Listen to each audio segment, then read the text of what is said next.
Last June, like many Americans, I sat in my living room and watched as my views on race in this country changed forever. Here I was, the world around me exploding in protests, riots, and countless debates over law and order.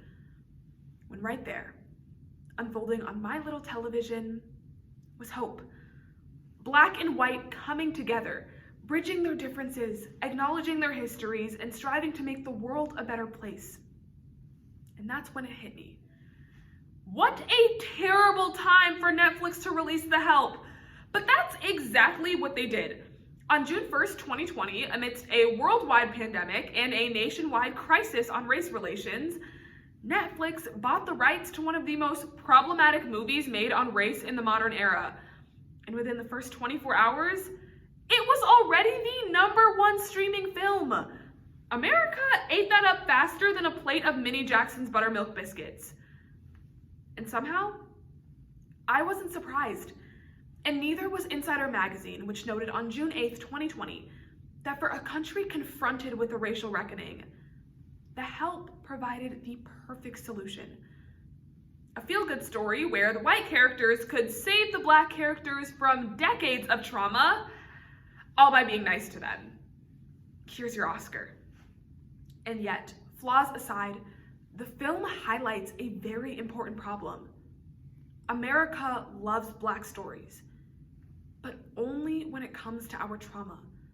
And as Viola Davis's character would say, you is kind, you is smart, and you is hella problematic, because this obsession undermines our history, minimizes our heritage, and diminishes our humanity. It's time we stop the help and start the solution. So today, we'll explore first how we view blackness as inherently traumatic. Second, how we exploit that trauma for our own benefit. Next, implications, before finally, finding some solutions to what NPR called on February 26, 2021, the obsession that is fueling America's regression. Now, to be fair, Netflix does have a lot of good streaming options for race films. From Ava DuVernay's 13th, to James Baldwin's I Am Not Your Negro, to DreamWorks' Turbo. Okay, technically Turbo is a racing movie about a snail, but still, it's pretty woke. And while I'd like to believe that America wants to soak up complex stories about race, it's hard when all of these films have fewer streams than 365 days, which scored a 0% on Rotten Tomatoes and was described as a cheesy Polish romantic erotic drama meets Stockholm Syndrome. But unfortunately, when it comes to black stories, we do this all the time, ignoring intricate and layered stories of blackness in favor of films like Detroit that reenact historical violence against black bodies and call it thought-provoking. As Vulture notes on July 7, 2020, these films aren't anti-racist, they're pro-trauma, and we've confused the two.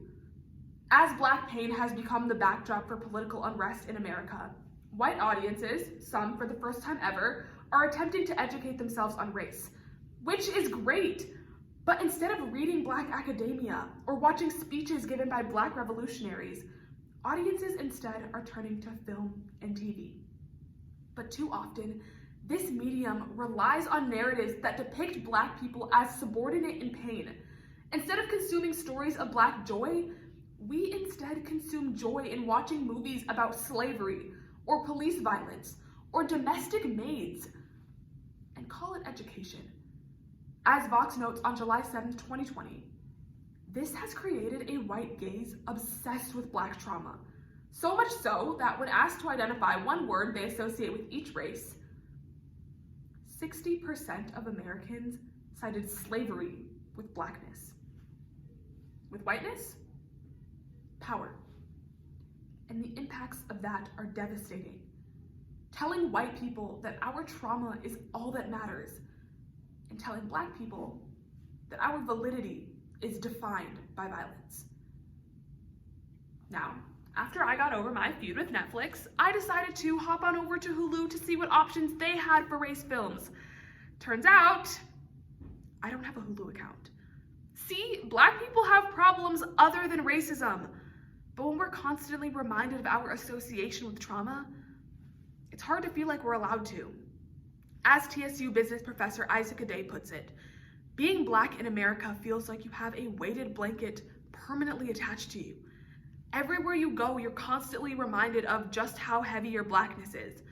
For comparison, think of something difficult that's happened in your family. Let's say your parents are divorced and it was on bad terms.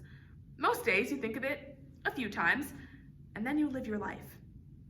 Now imagine when you're trying to live your life, you constantly see people sharing videos of their happy newlywed parents, or debating whether your parents deserved to get divorced, or seeing your president encourage marriage supremacists to vote for him.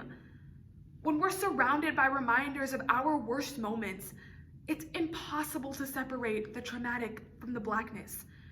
We see this every day in the way that our trauma is exploited in the name of activism, with the constant sharing of videos featuring police violence against Black bodies. As Vice notes on June 1st, 2020, these videos are often shared by white audiences with the intentions of showing how horrified they are, or in many instances, as a first example to a white person's awakening to systemic racism. And like, I get it, I'm happy for you. I really am. But these videos are not new to us, and seeing them over and over again only reminds us of our trauma. As attorney and public defender Destiny Singh puts it, as a Black woman, think of how seeing someone who looks like your husband, father, or son being murdered over and over again can affect a person.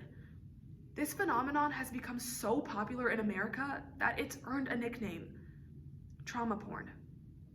When your identity is tied to something like that, it's impossible to find your real value. Now, normally this is the part of the speech where I talk about all of the things that have happened to me, or the reason I chose this topic, or any number of personal stories about how it pertains to me. But if I'm being honest, I'm exhausted. I spend most of my days being thought of as Anneteke, the social justice warrior, and I'm sure this speech will only make that worse. But while I love being an activist, I also love soccer and reading and longboarding. So no, I won't be sharing my own story of Black trauma, because I refuse to contribute to that narrative. We are more than that. I am more than that.